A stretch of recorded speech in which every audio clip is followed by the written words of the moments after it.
Buenos días, vamos a comenzar con la clase de Introducción a la Fisiología, Materia Viva. Bueno, vamos a definir la fisiología, conocer los personajes más icónicos en la progresión de los conocimientos fisiológicos y algunas propiedades de la materia viva. Bueno, la fisiología proviene del griego physis, que quiere decir naturaleza, y logos, tratado o estudio. Es la rama de la ciencia que estudia las funciones de los seres vivos y sus mecanismos de control y regulación, así como la forma en que los órganos se complementan para trabajar en conjunto. ¿Cuáles son los padres de la fisiología por excelencia? Hipócrates y Galeno, ¿sí? Hipócrates 460 a 370 a.C. y Galeno de 130 a 200 después de Cristo. Bueno, Hipócrates era un científico, ¿sí?, de la antigua Grecia, y él atribuía a la enfermedad como la posesión de un demonio, es decir, si la persona estaba enferma era como que estaba poseída por demonios, y él hace una aproximación a lo que sería el método científico. Y habla de la teoría de los 4 humores, que son los fluidos que tenemos en el cuerpo, ¿sí?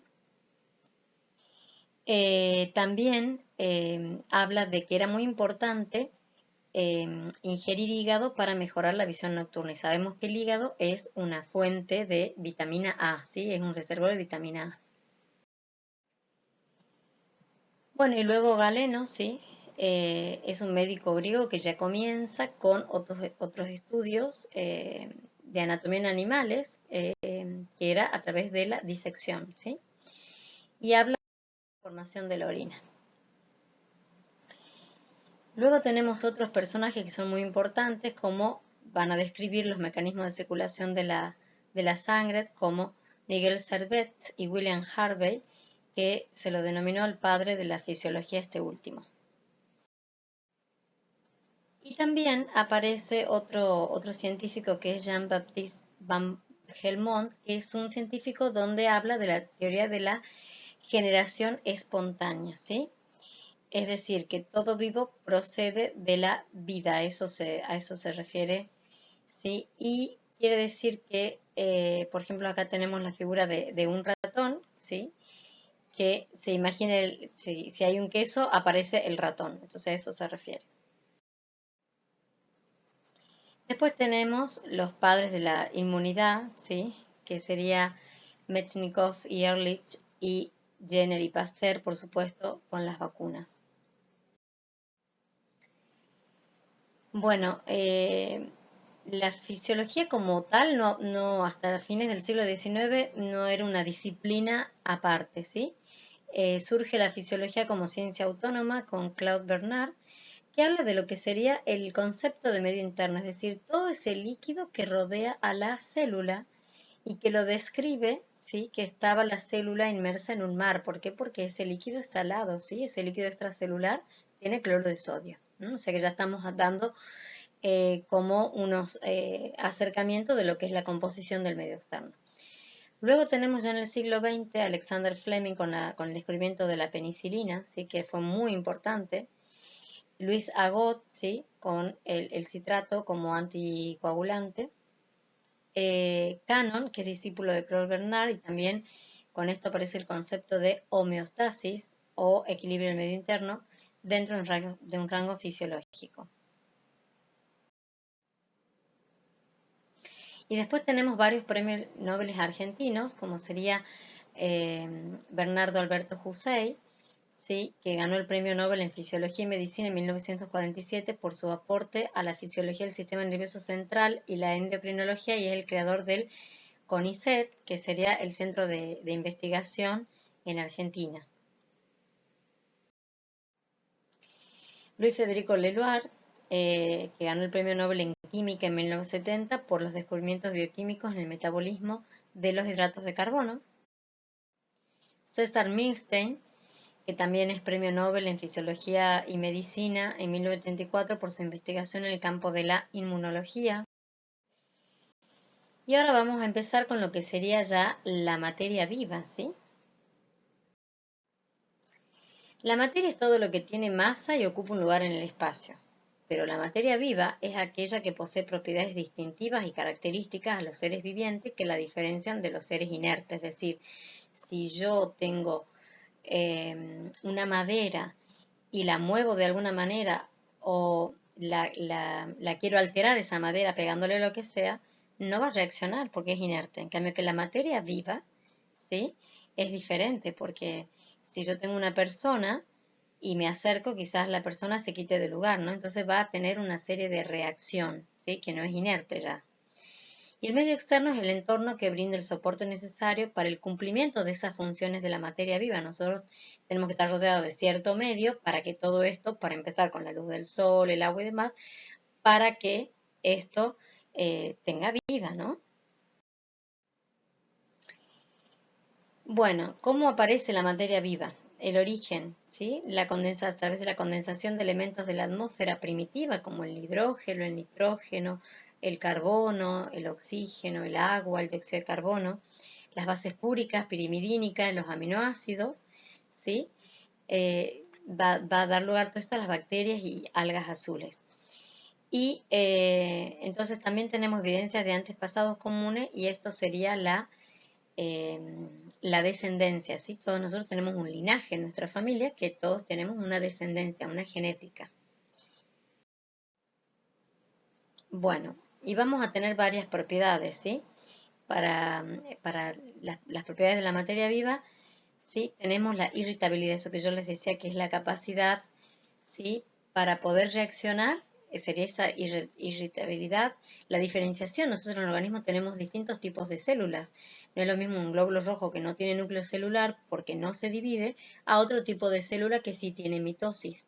La organización, nosotros tenemos eh, dentro de lo que sería la estratificación del orden biológico dentro del ser humano, tenemos un orden, ¿sí? Tenemos la célula, el conjunto de células forma tejido y así, ¿sí? Hasta llegar al nivel más grande de organización que es el organismo. El crecimiento, que está ligado al metabolismo, el metabolismo tiene dos procesos, que ya lo vamos a ver, el envejecimiento y la muerte, bueno, que sería ya al final del todo. La memoria, las células tienen memoria, eso tiene que ver con los procesos de inmunidad y con la defensa del organismo. La adaptación, el organismo va a crear, ¿sí? Su propio medio para poder adaptarse. Si yo estoy dentro de una habitación, no es lo mismo que yo tenga que vivir o estar descalzo, porque bueno, tendré que adaptarme. La reproducción, ¿sí? Que es importante para asegurar la vida, y la motilidad, sí que tiene algunas células. Y en todo esto tiene que haber control y regulación, porque si una célula continúa creciendo, creciendo, creciendo, además va a ser un crecimiento patológico, ¿sí? Bueno, y entonces acá cada una lo hemos categorizado, que ya se los he explicado, ¿sí? Tenemos distintos tipos de células en la diferenciación, en la reproducción, ¿sí? Tenemos los distintos niveles del menos complejo al más complejo de la organización de la materia viva, que vamos desde la célula, ¿sí? Al tejido, al órgano y al aparato sistema y al nivel del organismo que seríamos nosotros los seres humanos. Y aquí, entonces aquí tenemos que la unidad anátomo-funcional más pequeña del organismo es la célula. El conjunto de células va a formar un tejido, una determinada predominancia de un cierto tejido, un órgano, por ejemplo, no tiene nada que ver el pulmón, donde hay prevalencia de estos alvéolos pulmonares, a el intestino, que tiene enterocitos, ¿sí? Porque las funciones son diferentes. La relación entre varios órganos forman un aparato, por ejemplo, el aparato respiratorio, digestivo, urinario, y ya en el mayor nivel de complejidad ya tenemos un sistema donde ya hay una integración de estos aparatos, ¿sí? Y esos son los niveles de organización de la materia viva. Acá sí, en cada uno tenemos que, bueno, en el metabolismo tenemos dos fases básicamente, un anabolismo donde yo voy a partir de sustancias más complejas, parto de sustancias simples y voy a formar sustancias complejas. El anabolismo, por ejemplo, se da cuando tenemos el embarazo, la lactancia materna, y el catabolismo, por ejemplo, imagínense un deportista donde necesita degradar sustancias para producir energía, ¿sí? En este caso van a ser sustratos como glucosa, ¿sí? proteínas, grasas. El balance energético sería la diferencia entre lo que yo ingiero y lo que yo gasto en mi metabolismo. Y el metabolismo basal es la energía mínima que yo necesito para respirar, para hacer las funciones metabólicas. Sí que se llama basal porque es cuando el organismo lo hace sin que nosotros ni siquiera nos demos cuenta. Es lo mínimo que necesito, por ejemplo, para bombear la sangre del corazón, ¿sí? Bueno, y aquí cada una más o menos de lo que ya yo les expliqué, ¿sí? La irritabilidad, que si alguien viene y me da un pellizco, voy a reaccionar, ¿no es cierto? Que es esa capacidad de responder un estímulo, ¿sí? O si está lloviendo me voy a cubrir porque no soy inerte, ¿sí? Motilidad, que sería esa capacidad de desplazarse por distintos medios, ¿sí? La adaptación, que tenemos que, como yo les decía, de acuerdo a las condiciones del medio, sobre todo natural que yo tenga, ¿sí? La defensa, que ahí va a participar la inmunidad, ¿sí? Y la hemostasia, que sería la coagulación de la sangre. La memoria, que es la capacidad que tenemos, o la materia viva, de acumular cierto tipo de información para realizar sus funciones, ¿sí? Como genética, nerviosa, inmunológica, molecular. Y evidentemente nosotros necesitamos tener un eje de control y regulación, ¿sí? Que es la capacidad de esta materia viva para poner en marcha ciertos mecanismos de acomodación en variaciones internas o externas, ¿sí? Es decir, hay un rango de tensión arterial, por ejemplo, si bajo o sube, el organismo puede regularla y controlarla. Si ya se desfasa demasiado, no puedo tener una presión de 250 mililitros de mercurio, claramente.